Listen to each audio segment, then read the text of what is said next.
എല്ലാവർക്കും സ്വാഗതം. ഈ റിവ്യൂ ഇഷ്ടപ്പെടുവാണെങ്കിൽ ഒന്ന് ലൈക്ക് ചെയ്തും സബ്സ്ക്രൈബ് ചെയ്തും സപ്പോർട്ട് ചെയ്യണേ. അപ്പോൾ ബാലേന്ദ്രൻ വീട്ടിൽ വന്നതിന് ശേഷം അലീന രോഹിത്തിനെ കുറിച്ച് പറയുന്നുണ്ട്. രോഹിത്തിനോട് കുറച്ച് നേരം ഇരുന്ന് സംസാരിക്കണം, അവൻ എന്തോ പ്രശ്നമുണ്ട് എന്നൊക്കെ പറയുന്നുണ്ട് അലീന ബാലേന്ദ്രനോട്. അതുപോലെ അവൻ ഇന്ന് കോളേജിൽ പോയിട്ടില്ലെന്നാണ് എനിക്ക് തോന്നുന്നത് എന്ന് പറയുമ്പോൾ ബാലേന്ദ്രൻ ചോദിക്കും അങ്ങനെ തോന്നാൻ കാരണം എന്താണെന്ന്. അന്നേരം അലീന പറയുന്നുണ്ട് എനിക്ക് അങ്ങനെ തോന്നി അതുകൊണ്ട് പറഞ്ഞതാണ്, അവൻ്റെ രീതികൾ വെച്ച് അങ്ങനെ തോന്നി അതുകൊണ്ട് പറഞ്ഞതാണ് എന്ന് പറയും. അന്നേരം ബാലേന്ദ്രൻ പറയും എൻ്റെ ബാങ്ക് മാനേജറുടെ മകൻ അവൻ്റെ ക്ലാസ്മേറ്റാണ്, വിളിച്ച് ചോദിക്കാമെന്ന്. അങ്ങനെ ബാലേന്ദ്രൻ അവരെ വിളിച്ച് ചോദിക്കുമ്പോഴാണ് ഇന്ന് രോഹിത്ത് ക്ലാസ്സിലെത്തിയിട്ടില്ല എന്നറിയുന്നത്. അതാകെ വിഷമമാക്കുന്നുണ്ട് അലീനയ്ക്കും ബാലേന്ദ്രനും. രോഹിത്ത് കൈവിട്ടു പോവുകയാണല്ലോ എന്നോർത്ത്. എന്തായാലും ബാലേന്ദ്രൻ രോഹിത്തിനോട് സംസാരിക്കാനായിട്ട് അവൻ്റെ റൂമിലോട്ട് കയറി പോകുന്നു. ആകെ ടെൻഷനോടെ നിൽക്കുന്നുണ്ട് അലീന താഴെ. കാരണം അവിടെ ചെന്ന് ചോദിക്കുമ്പം എങ്ങനെ രണ്ടുപേരും പരസ്പരം പെരുമാറും എന്നറിയില്ലല്ലോ, അതുകൊണ്ട് തന്നെ. എന്തായാലും റൂമിൻ്റെ ഡോറെ തട്ടി ബാലേന്ദ്രൻ വിളിക്കുന്നു. വാതിൽ തുറന്ന് കഴിയുമ്പോൾ നീ ഇന്ന് കോളേജിൽ പോയില്ലേ എന്ന് ചോദിക്കും.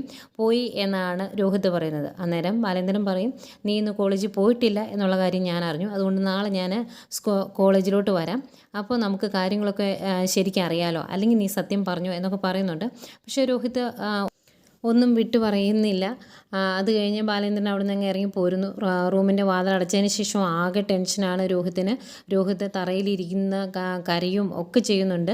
അതിനുശേഷം കാണിക്കുന്നത് രോഹിത്ത് രാത്രി കിടന്ന് സ്വപ്നം കാണുക, ആരുമില്ലാത്ത ഒരു വഴിയിലൂടെയൊക്കെ ഇങ്ങനെ പോകുന്നു രാത്രിയിൽ. അന്നേരം ശരണ്യെ കണ്ട് ഞെട്ടി പേടിച്ചിങ്ങനെ വിറച്ച് നിൽക്കുന്നൊക്കെ ആയിട്ട് കാണിക്കുന്നുണ്ട്. അവൻ്റെ മനസ്സിൻ്റെ ആ സമനില അങ്ങ് തെറ്റിപ്പോയൊരവസ്ഥയിലാണ്.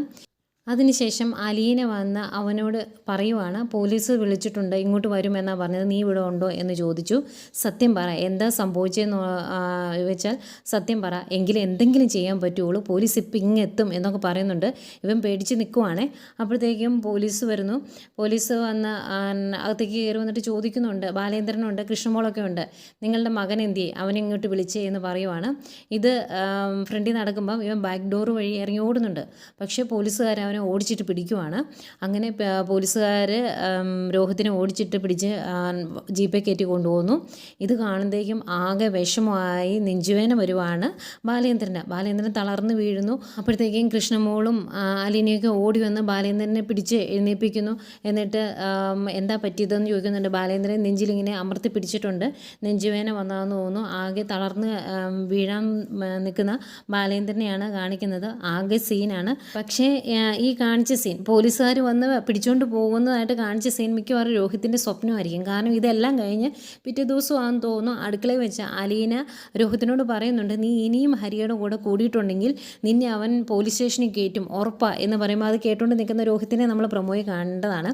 മിക്കവാറും അവൻ പേടിച്ച് സ്വപ്നം കാണുന്നതായിരിക്കും പോലീസ് വീട്ടിൽ വന്ന് പിടിച്ചുകൊണ്ട് പോകുന്നത്.